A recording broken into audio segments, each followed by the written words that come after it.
들을만 하신가요? 여태까지 뭐 이해 안 되고 이런 거 없으시죠? 이해 안 되는 거 있으시면 질문하세요.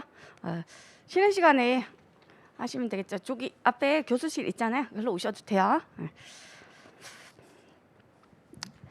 자, 그러면 이제 정리할게요, 내용. 자, 법인세 종류. 자, 교환 13페이지 보시면 되죠? 자, 교환 13페이지에 보시면요. 법인세 종류는 4가지다 했었고요. 아까 신고하고 납부하는 거 중간연합도 말씀드렸었죠. 자, 중간연합은 뭐에 대한 거예요? 절반 정도 미리 내라 하는 거. 뭐에 대한 거? 요거 얘기하는 거예요. 각사면 소득에 대한 법인세. 자, 이건 해마다 있잖아요. 그러니까 절반 정도 미리 내라 이런 개념이 들어가지. 얘네들은 있는 애가 있고 없는 애가 있잖아요. 근데 이걸 중간연합해라 이러진 않겠죠. 이건 당연히 없을 거고. 이해되시죠? 자, 그래서 중간연합은 얘에 대한 거 절반 정도 미리 내는 거다. 그래서 법인세 종류는 요 4가지. 자, 각사학년도 소득에 대한 법인세, 이게 가장 기본적인 그 법인세 종류이죠. 자, 그리고 얘가 제일 중요하다. 이거 계속 배우시는 거고, 얘는 말 그대로 과세 대상, 뭐에 대해서 부과하냐? 각각의 사업연도마다 그 법인이 벌어들인 소득에 대해서 세금을 부과하는 거다, 이 얘기죠. 자, 그러면 그 소득은 어떻게 계산하면 되냐? 쉽게 생각하시면요, 지금은 아직 쉽게 생각하시면 이익 개념이다 생각하시면 돼요. 내가 만약에 컴퓨터를 사다가 파는데요, 80만 원에 사서 100만 원에 팔았어요. 그럼 100만 원에 대해서 과세하겠어요? 그러지 않겠죠? 나한테 남은 거 생긴 소득은, 그러니까 이익 개념이다 생각하시면 돼요. 회계에서 얘기하는 이익 개념. 그럼 나는 80만 원에 사서 100만 원에 팔았으면 80만 원 난 지출한 거 아니에요. 그만큼 100만 원에 벌기 위해서 100만 원 벌기 위해서 80만 원 지출한 거죠. 그러니까 그걸 차감한 나머지 20이 나한테 생긴 소득인 거죠. 그게 내가 번 거다, 그 얘기지. 100에 대해서 과세하지 않겠죠. 그래서 쉽게 생각하시면 회계에서 얘기하는 수익이 세법에서는 입금이다, 이거예요. 법인세법에서 입금이다 이렇게 부른다 생각하시면 돼요. 똑같진 않아요. 그런데 차이 나는 거, 이제 구체적인 거는 다음 시간에 보실 거고요. 자, 지금은 그냥 수익 개념이다, 입금이 생각하시면 되고, 거기에서 비용 빼줘야겠죠. 자, 그래서 회계에서 얘기하는 비용 개념이 법인세법에서는 송금이라고 얘기를 한다. 이익 본 거, 손해 본 거 이 얘기잖아요. 들어온 거, 나간 거 생각하시면 된다. 자, 그걸 차감한 나머지가 그게 소득이다, 소득. 그래서 그걸 소득금액 이렇게 부르죠. 각각의 사업연도에 벌어들인 소득금액에 대해서 내는 세금, 그게 각사학년도 소득에 대한 법인세이다. 자, 그렇게 해서요, 만약에 아까 내가 80만 원에 사다가 100만 원에 팔았다 그러면 100만 원이 입금, 80만 원이 송금 이렇게 되겠죠. 그러면 차이 20만 원. 이제 이게 나의 고3년도에 벌어들인 소득금액이다, 이 얘기죠. 자, 그럼 그 소득금액에 바로 세금 몇 프로 내라 이러진 않아요. 자, 여기에서 빼는 것들이 있어요. 빼는 것들 뭐 빼고 이렇게 쭉 조정을 해요. 자, 그런 구체적인 거는 나중에 배우시고요. 그래서 내 세금 얼마 몇 프로 내야 되니? 자, 세율이란 얘기죠. 세율. 자, 세율은 과세 표준에다가 곱하는 거예요. 자, 과세 표준이 뭐냐면, 자, 세액을 우리가 계산을 하려는 거죠. 지금 얼마인지. 법인세 조 금액이 얼마인지 계산하려는 거죠. 자, 그 세액 산출의 그 기본이 되는, 그 기준이 되는 금액을 얘기하죠. 자, 우리가 얘기하는 법인세, 소득세, 부가가치세 이런 것들은 다 요게 금액 단위로 되어 있어요. 과세 표준이. 그래서 종가세다 이렇게 불러요. 종가세. 금액 단위로 되어 있다. 뭐 이런 내용 중요하지 않고요. 종량세도 그러면 있다는 얘기죠. 그래서 대표적인 게 교통회전 환경세, 유류세, 리터당 얼마 이렇게 들어가잖아요. 되시죠? 그런 것들은 얘가 뭐 리터 이런 식으로 수량 단위로 되어 있다, 이 얘기죠.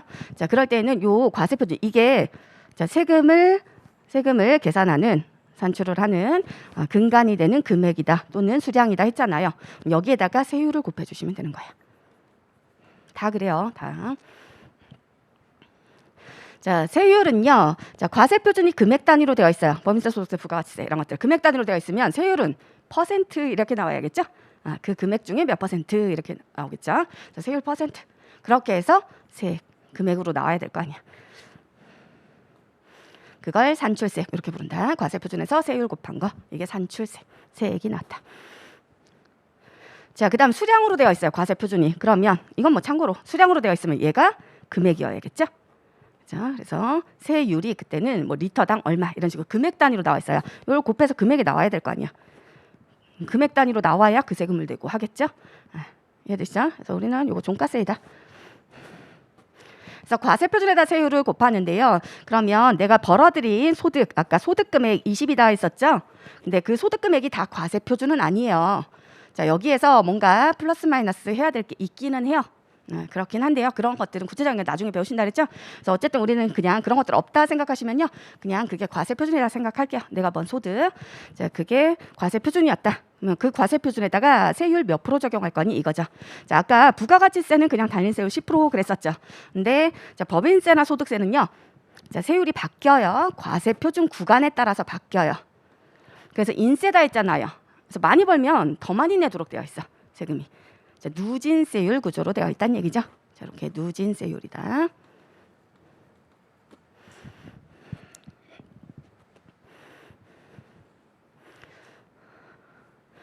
그래서 요 과세표준이 올라가잖아요. 그럼 많이 벌었다는 얘기죠. 자, 그런 애들은 아예 요 과세표준에 만약에 세율이 10%예요. 자, 10%면 100을 번에는 10을 내면 되겠지만 200을 번에는 10%에서 20을 내겠죠. 자, 이렇게 해서 당연히 과세표준이 늘어나면 이 세율이 변동이 되지 않더라도 세금은 당연히 늘어나는 거예요. 그렇지만 자, 이렇게만 부과하지 않고요. 자, 얘는 이 과세표준이 늘어나면요. 아예 세율 자체가 바뀌는 거예요. 자, 그래서 과세표준 2억 원까지는 10%가 적용이 되고요. 과세표준. 아직 과세표준 계산 어떻게 하는지 몰라요. 상관없어요, 지금. 그냥 법인이 번 소득이다 생각하세요, 지금은. 자, 그 소득이 2억 원까지였다. 2억 원. 거기까지는 10% 세율.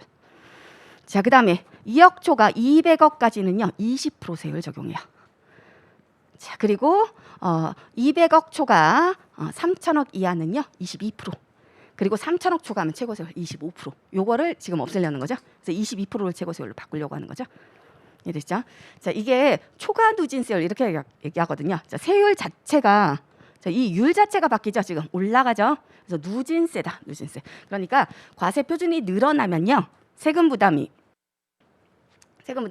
세율 자체가 올라가서 더 많이 부담하도록 되어 있다. 많이 버는 사람 많이 내야 될 거 아니에요.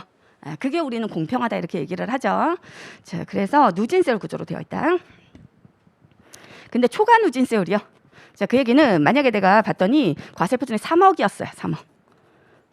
그러면 3억이면 과세표준 2억 초과이죠. 그죠? 과세표준 3억이다. 그러면 2억 초과니까 20%. 3억에 20% 이렇게 적용하는 게 아니고요. 2억까지는 10% 해주는 거죠. 똑같이. 자, 2억까지는 10%. 그 다음에 2억 초과되는 나머지 1억 있죠. 나머지 1억에 대해서는 20%. 그러면 이 과세표준 3억이었다면 자, 세율을 곱해주시면요. 세금 얼마 나오겠어요? 4천만 원인가요? 4천만 원 맞나요? 2억까지는 10%. 그래서 2천만 원. 자, 그 다음에 2억 초과하는 나머지 1억 남았죠? 1억은 20%. 그래서 2천만 원 하면 4천만 원. 이렇게 나오겠네요. 됐죠? 자, 그래서 초과 누진세율이다. 자, 그 얘기는 이게 3억이라고 해서 3억을 다 적용하는 게 아니라 요거 2억 초과되는 부분에 대해서 높은 세율 이렇게 넘어가는 거다. 그래서 초과 누진세율 구조로 되어 있다. 소득세는 더 심해요. 자, 소득세는 8단계로 되어 있어요. 자, 세율 구조가. 얘는 4단계이죠. 근데 소득세는 더 심해. 그건 나중에 소득세에서 보시고요. 됐죠? 자, 그리고 내가 직접 신고하고 납부해야 된다. 법인 명의로 해서 직접 신고하고 납부해야 된다. 언제까지? 각각의 사업연도 종료했죠? 그럼 그 종료일이 속하는 달 말일부터 3개월 이내에 그랬었죠. 자, 이게 일반적인 법인세. 자, 그 다음 토지 등 양도소득에 대한 법인세는 어떤 법인이 돼야 된다? 이거는 자, 국내 소재, 국내 부동산 특이하지 말란 얘기죠. 그러니까 당연히 국내 소재하는 그런 부동산 등이 대상인데요. 부동산 다 대상이 아니라 비사업용 토지, 자, 비사업용 토지, 요거죠. 자, 이걸 팔았다. 자, 그런 경우 또는 주택 등 팔았다 그랬었죠. 그래서 주택이나 주택 분양권 또는 조합원 입주권 뭐 이런 것들이라 그랬죠. 주택 등이다.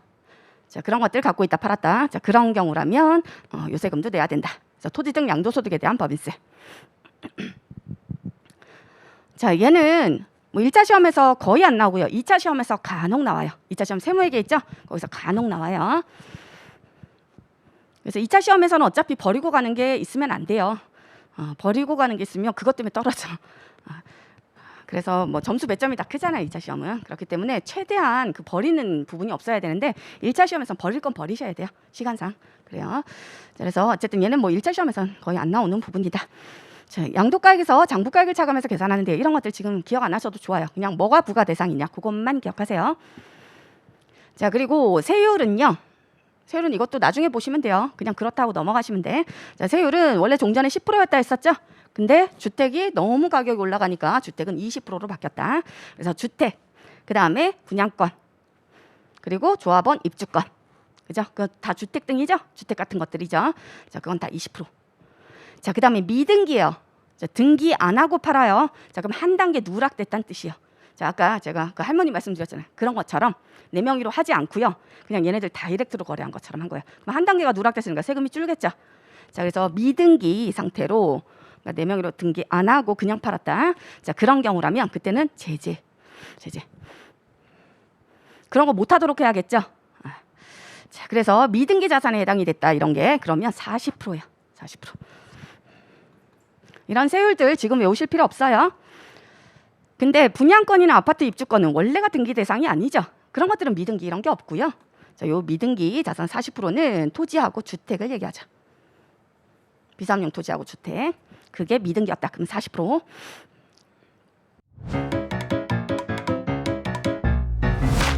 에듀윌 유료 회원만의 특별한 서비스.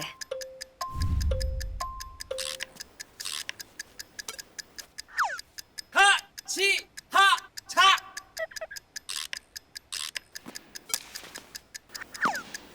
하치하차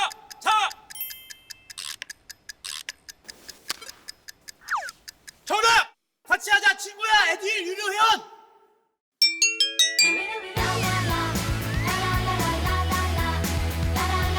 친구 소개하고 현금 받는 혜택. 오직 에듀윌 유료 회원에게만. 에듀윌. 됐죠. 그리고 이건 이중과세 개념이다 했었죠. 자, 일단 요 차익에 대해서 뭐 시세 차익이다 생각하시면 그 시세 차익에 대해서 내가 팔아서 생긴 그 시세 차익 그거 각사면 소득에 포함돼서 일단 과세. 그리고 요것도 또 과세. 그랬었죠. 그래서 이중과세 개념이다. 그래서 신고납부 기한도 같다. 그랬었고요. 자, 그다음에 미완료 소득에 대한 법인세. 자, 이거는 뭐 지금은 그냥 의미만 좀 기억을 하시면 되겠죠. 공부하시려면 이제 나중에 하세요. 나중에. 이거는 뭐 1차에서는 안 나오고요. 이게 지금 법인세에 나와 있는데요. 이건 법인세법이 아니요. 조세특례제한법이요. 예전에는 법인세법에 있었는데요. 자, 이게 조특법으로 이관됐어. 아까 조세특례제한법 얘기했었죠. 글로 바뀌었어요. 그렇기 때문에 1차에서 안 나와. 1차에서 안 나오고요. 자, 그리고 내년에 바뀔 수 있다 그랬죠. 없어질 수 있다. 그렇기 때문에 미리 공부하실 필요 없어요. 자, 환류 안 시켰다. 자, 이런 데 쓰지 않았다 이 얘기죠. 투자나 임금 증가 또는 아까 상생 협력 중소기업 도와줘라 그랬어요. 그런데에 지출하지 않았다면 자, 그러면 그 미달하는 금액 그게 미완료 소득이다 그랬었고요. 그 금액 20% 세금으로 내라 그랬었죠. 그래서 얘도 이중과세 개념이죠. 그리고 자, 이런 데들이 대기업 같은 데들이 대상이다 했었죠. 그래서 중소기업 제외. 그래서 자기자본 얘기하는 거예요. 그 자산에서 부채 뺀 거 자본이 500억 초과하는 법인이 대상이에요. 이런 것들 지금 외우지 마세요. 500억 초과한다 하더라도요. 중소기업이면 과세 안 해요. 중소기업에 대한 혜택. 자, 그다음에 500억 안 넘어가도요. 상호출자 제한 기업 집단 내에 있다. 그래서 대기업 계열사들 있잖아요. 그런 데들은 그냥 대기업이야. 그렇기 때문에 그런 데들은 500억 초과하는지 여부 상관없이 이거 과세 대상. 그래서 지금 안 보셔도 된다 이거. 됐죠? 이것도 이중과세 개념이다 했었죠? 그죠? 요 두 개가 이중과세 개념이다. 그래서 1번 당연히 내고 2번, 3번은 해당되면 이것도 해당되면 이것도 그렇게 내야 된다. 그래서 신고납부 기한 다 같다. 여기까지. 그랬었죠? 자, 그다음 청산소득에 대한 법인세. 이것도 1차 시험에선 거의 안 나오고요. 2차 시험에서는 간혹 나와요. 뭐 10년에 한 번 뭐 이 정도 나와요. 자, 청산소득에 대한 법인세. 법인이 마지막으로 해산할 때, 그러니까 문 닫을 때 그때 발생되는 그러니까 미실현 손익이 그게 미실현 부분 평가 이익 같은 개념이 그게 실현되는 거다. 최종적으로 생각하시면 된다. 그랬었죠? 자, 그래서 최종적으로 과세하는 그 법인세에 해당이 된다. 해산하는 법인이 내야 되겠죠, 당연히. 자, 그리고 아까 자연상가액에서 자기자본 총액을 빼서 그렇게 청산소득 금액을 계산한다 했었죠. 아까 설명했었죠. 자연상가액 자산 처분해서요. 그 처분가액에서 부채 상환하고 남은 금액, 그게 남은 거죠. 자연상가액. 자, 그리고 내 건 빼준다 했잖아요. 원래 내 거. 아까 뭐 자본 내가 투자한 돈 100이었다 했었죠. 그건 빼준다 했었죠. 그래서 차이 부분을 과세를 하는 거다. 그 얘기죠. 자, 세율은 각사합류소 소득에 대한 법인세 있죠. 10%부터 25%까지 똑같이 적용해요. 얘도.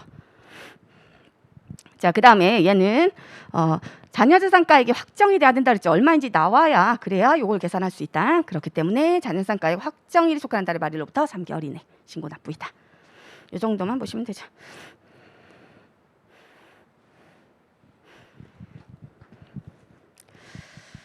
자, 됐어요. 넘어가시고요.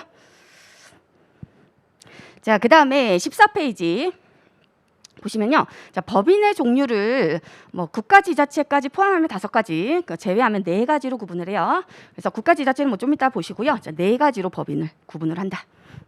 일반적인 아까 주식회사 뭐 이런 데들은 뭐 주식회사 A다. 삼성전자 뭐 이런 데들 있잖아요. 자, 이런 데들은 돈 벌려고 세운 회사 맞죠? 그래서 영리법인에 해당이 된다. 영리. 자, 영리법인이고요. 그리고 내국법인이냐 외국법인이냐 구분을 해야 되거든요. 자, 내국법인, 외국법인. 자, 납세의무를 지우는가 세금을 부과하는 그 범위가 달라요. 과세소득의 범위가 다르다. 그 얘기죠. 자, 내국법인이냐 외국법인이냐. 자, 이 법인 설립을 했는데요. 자, 이 법인이 뭐 우리나라 법에 따라서 설립이 됐냐 아니면 외국법에 따라서 설립이 됐냐 이게 아니죠. 자, 본점이 어디 있는지가 중요해요. 법인의 본점. 그래서 법인이 지점은 여러 개 가질 수 있죠. 근데 본점은 하나여야 되죠. 그 본점 소재지. 그게 중요한 거예요. 그래서 자, 그 본점 소재지가 국내에 있다. 자, 우리나라에 있다. 자, 그런 경우라면 그때는 내국법인으로 보자.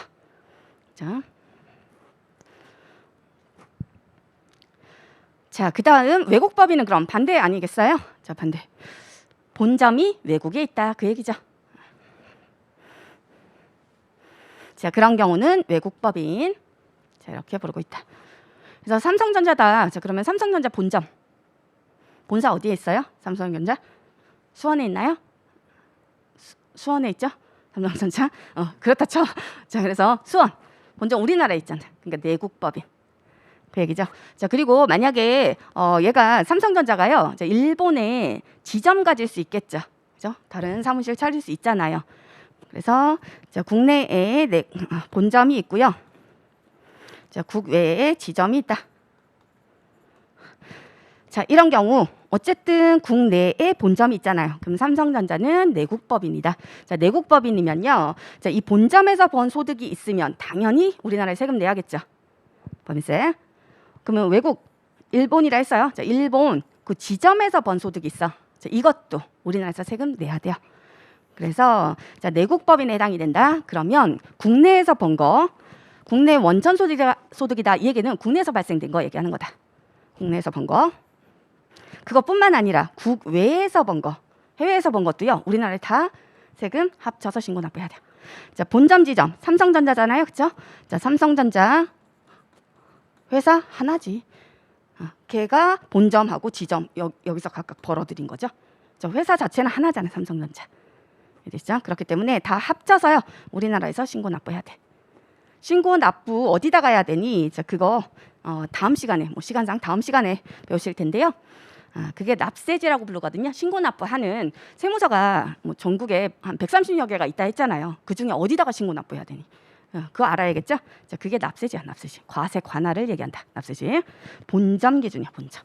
본점은 하나. 이게 제일 중요하잖아요. 그러니까 개인으로 치면 주소지 같은 개념. 주소지. 자, 그러면 개인이다. 개인도 사무실. 자, 개인은 본사, 지사 이런 식으로 얘기를 하죠. 주사무소, 분사무소 뭐 이런 식으로 얘기를 하는데요. 그냥 본사, 지사 뭐 이런 식으로 얘기한다. 자, 그러면 이 개인이 번 소득도요. 다 합쳐서 마찬가지야. 합쳐서 얘는 그 주소지건을 세무서장한테 신고하고 납부해야 된다.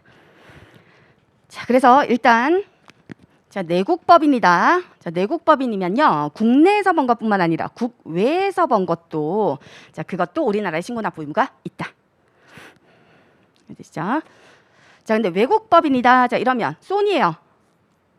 자, 소니는 도쿄에 있죠. 도쿄에 그 본점이 있잖아요. 그럼 걔는 외국법인이죠. 소니가 만약에 우리나라에 지점 두고 있다. 그럴 수 있겠죠.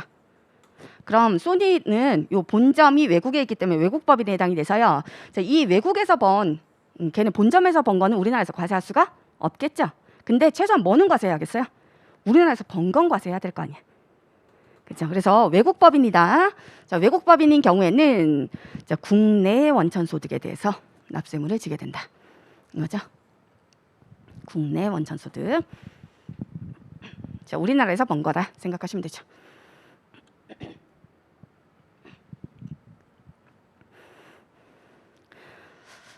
자, 그리고 만약에 뭐 소니 코리아 이러면 이거는 그 소니의 지점인가요? 소니는 그냥 소니지. 이 지점. 한국 지점. 뭐 이렇게 나와야죠. 근데 그러지 않고 소니 코리아 이랬어요. 그거는 별도의 회사를 설립한 거죠. 그래서 투자한 거예요, 투자. 그래서 소니에서 투자했다. 투자해서 소니 코리아 이래요. 자, 그러면 이 소니 코리아는 얘는 내국법인이요, 외국법인이요?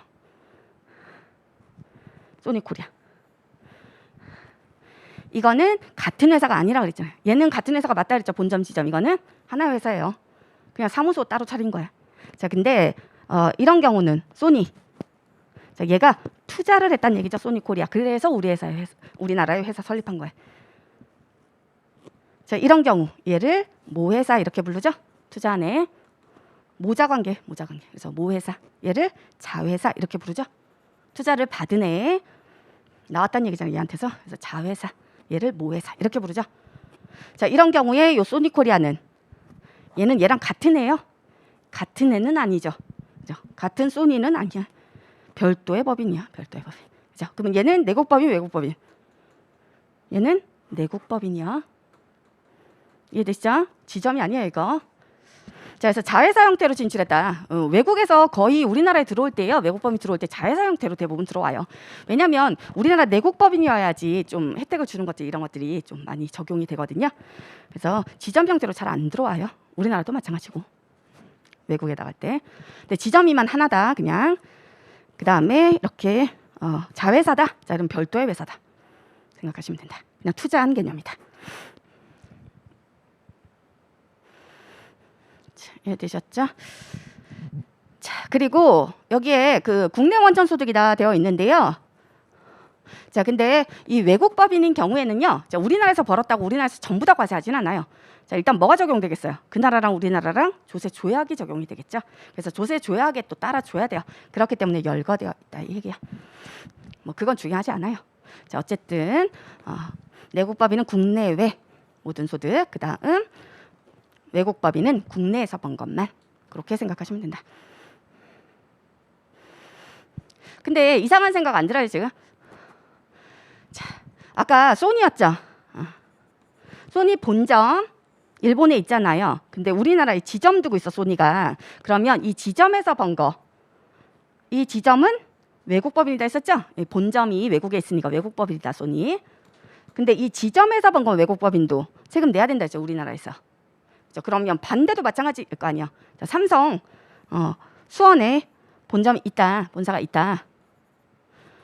자, 근데 외국에 만약에 일본에 지점을 두고 있어요. 자, 그래도 내국법인.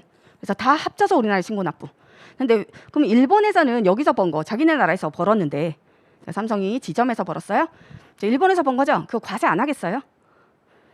우리나라만 과세하겠어? 그러지 않겠죠. 얘네 나라도 당연히 자기네 나라에서 번 건 자기네 나라에 세금 내라 할 거 아니에요. 대부분이 다 그러겠죠. 자, 그럼 여기서도 세금 냈는데요. 자, 근데 그것까지 우리나라에서 또 세금 내야 된다는 얘기 아니에요. 이해되시죠? 자, 이러면 국제적인 이중과세 문제가 생기죠. 자, 여기서 과세됐는데 그 소득 합쳐서 또 과세되잖아 우리나라에서. 그럼 이중과세잖아요. 두 번 과세하는 거다. 동일한 소득에 대해서. 자, 세법은 이중과세는 안 하려고 해요. 그래서 이중과세 조정하는 제도가 많이 있어요. 그래서 이거는 자, 국제적으로 외국에서 법인세 냈고요. 자, 내국에서도 국내에서도 법인세 내고 이런 경우죠. 자, 이런 경우에 외국에서 낸 세금은 빼줘요. 조정해줘요. 근데 일단 소득은 하나의 회사이기 때문에 소득은 합쳐서 신고해야 돼요. 근데 납부할 때 외국에서 낸 건 빼주겠다는 얘기야. 그러면은 우리나라에서는 그거 빼줬으니까 그 세금은 부과가 안 된 거나 마찬가지죠. 외국에서 내고 끝나는 거죠. 이해되시죠? 그런 식으로 조정을 해줘요.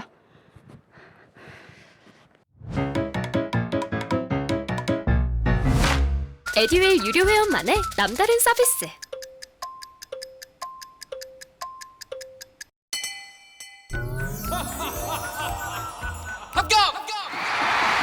합격하고 돈도 받는 혜택. 오직 에듀윌 유료 회원에게만. 에듀윌. 무료 합격!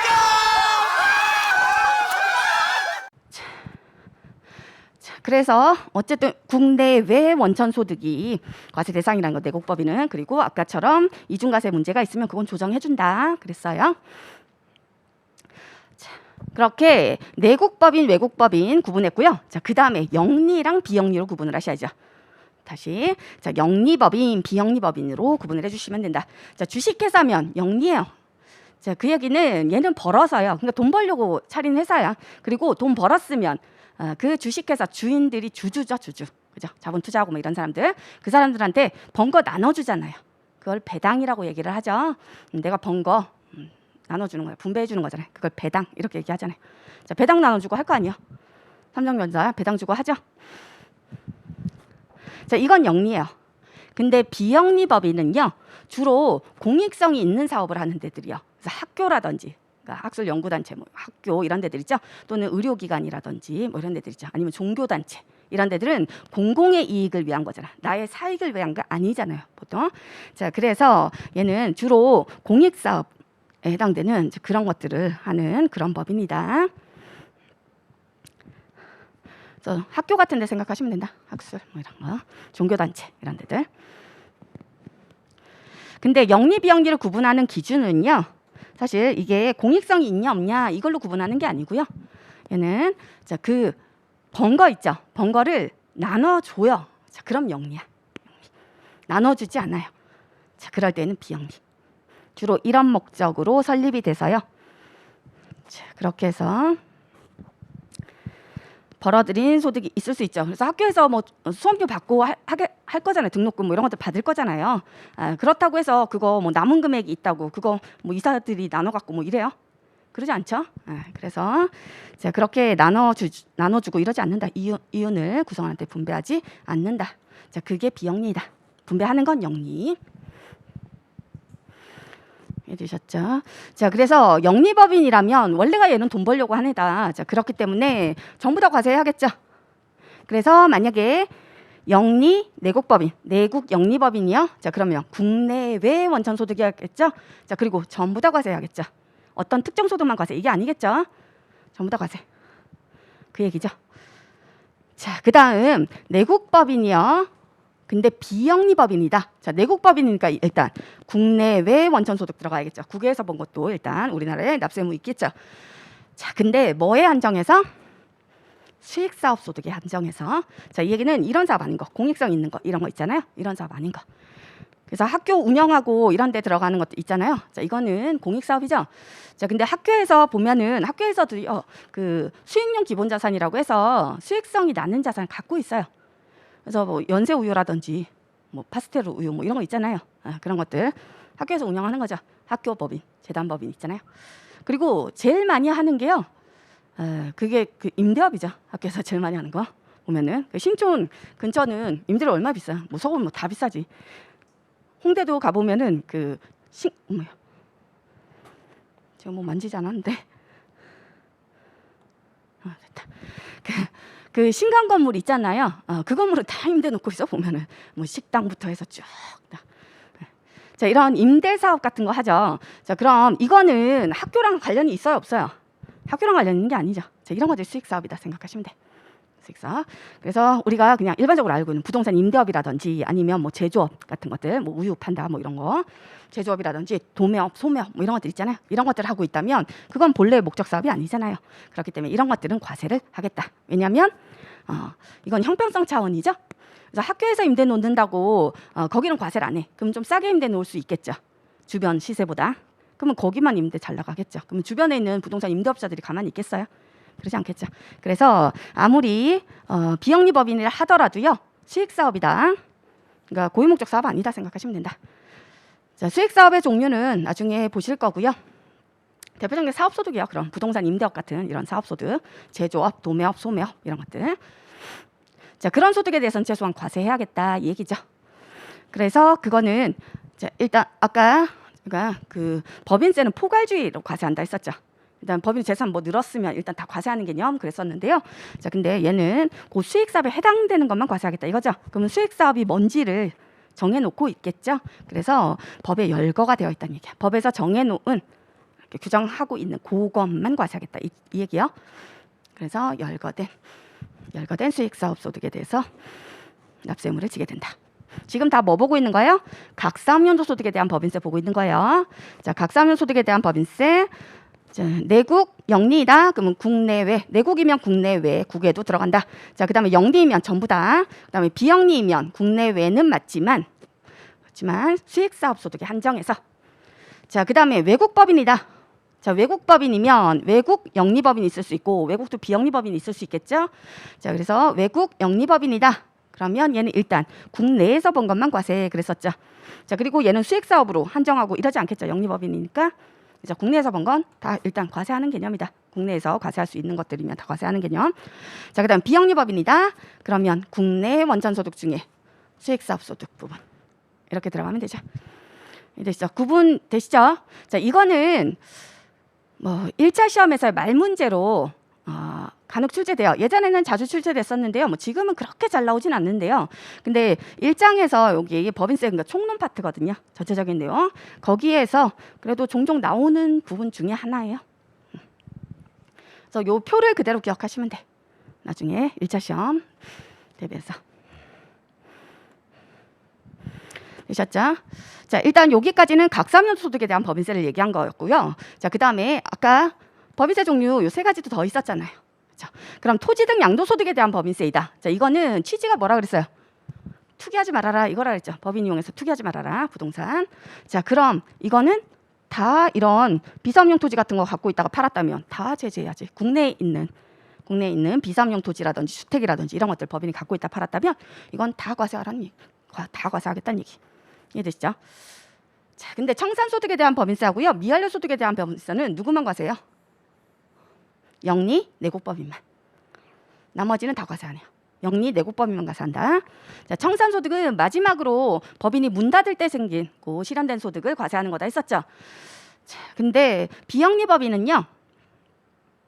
자, 비영리법인은 얘는 청산을 해서 자녀재산 이런 것들 나눠 갖는 게 아니죠. 비영리법인 아까 분배 못한다 그랬잖아요. 그래서 만약에 비영리법인 뭐 재단 이런 데 있죠. 학교재단 이런 데들이 장학재단 뭐 이런 데들 문 닫았어요. 그러면 남은 재산이 있을 수 있죠. 그거는 다른 재단한테 넘겨야 돼. 다른 재단한테 넘기든지 아니면 그 다른 재단 넘길 데가 없어요. 그럼 국가에 환원돼요. 국가로 넘어가요. 그래서 내가 가져가지 못해요. 자, 그렇기 때문에 과세하면 안 되겠죠. 내가 가져가는 게 없는데 주주가 가져가는 게 없잖아요. 주주가 아까 가져가는 거 그거 과세하는 개념이죠. 자, 그다음에 외국법인이다. 영리이든 비영리이든 자, 외국법인이라면 외국에서 청산을 하겠죠. 우리나라에서 청산하지 않겠죠. 그러니까 우리나라에서 청산 소득이 발생될 일이 없겠죠. 그렇죠? 자, 그다음에 미완료 소득은 대기업이다 했었죠. 대기업. 걔네만 대상이고요. 대기업, 중소기업 뭐 이런 것들은 영리법인 얘기하는 거잖아요. 뭐 비영리법인은 우리가 대기업 이렇게 얘기하지 않잖아요. 그렇죠? 그래서 영리법인만 대상이고요. 비영리법인은 보통 보면은 소득도 별로 발생 안 되고 그래요. 근데 뭐 환류시켜라 그럴 것도 없어. 자, 그래서 비영리법인은 대상 아니고요. 자, 그리고 외국법인인데 외국법인한테 우리나라를 환류시켜라. 이건 너무 좀 과하죠. 자, 그래서 이것도 대상 아니다. 그래서 이 두 개는 영리 내국법인만 과세 대상. 됐죠? 자, 그래서 얘는 이 표 그냥 그대로 기억을 해주시면 된다. 됐어요. 그래서 법인세의 종류 4가지 봤고요. 그리고 법인세의 납세무자 누구겠어요? 당연히 법인세 납세무자 법인이죠. 법인 스스로다 그랬어요. 그래서 법인이 납세무자인데 그 법인의 종류를 일단 4가지로 구분했죠. 이렇게 4가지 표에 따라서. 그래서 그 4가지로 구분해서요. 법인세 종류 4가지 중에 납세무 있는 게 있고 없는 게 있고 일부만 있는 게 있고 이런 식으로 구분이 된다. 그래서 이 표에 있는 내용이 나와요. 자, 그다음에 만약에 국가나 지방자치단체였다. 얘는 부가는 주체아니에요. 과세 주체에 따라서 뭐 국세, 지방세 이렇게 나눈다 했었죠. 근데 자기가 걷어가면서 자기가 세금 매겨서 자기가 걷어가요. 그러지 않겠죠. 자, 그래서 얘는 비과세법인. 납세무 전부 다 없어요. 4개 다 없어. 그래서 간혹 속으시면 안 돼요. 이거. 자, 얘는 제재 목적으로 부동산 투기하지 말라고 과세하는 거다 했잖아요. 그러다 보니까 지자체에서 만약에 갖고 있던 지방에 있던 땅 이런 거 팔았다. 자, 그럼 이건 내야 된다. 자, 이런 식으로 속지 마세요. 자, 아예 비과세법이야. 전부 다 납세무 없어요. 자, 그다음에 외국 정부나 지자체였다. 자, 외국 뭐 영사관 이런 데들 있잖아요. 그럼 그 나라로 봐주죠. 그런 데들은 자, 이런 데들까지 세금을 아예 부과한다. 이럴 수는 없어요. 우리나라 국가는 아니잖아요. 자, 그렇기 때문에 얘는 비과세법인으로 보지는 않고요. 뭘로 보겠다? 비영리 외국법인으로 보겠다. 이거죠. 그러면 요 납세무의 범위를 따라가면 된다. 요거 따라가면 된다. 이해되시죠? 요 범위를 따라간다. 이 뜻이. 됐네요. 자, 여기까지만 오늘은 보실 거고요. 이제 다음 시간이 진짜 중요하거든요. 다음 시간이 이제 법인세에서 제일 어려워하시는 게 뭐냐면 아까 회계를 잘 몰라서도 힘들어하시고요. 그리고 그거 외에도 그 교환해 보시면 21페이지에 세무조정이라고 나와 있죠.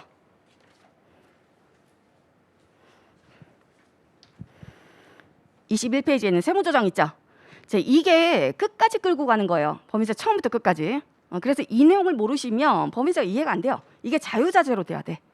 그렇기 때문에 이거 다음 시간에 설명드릴 거거든요. 그래서 다음 시간은 꼭 들으셔야 돼요. 자, 오늘은 여기까지 하는 걸로 할게요. 고생하셨습니다. 네.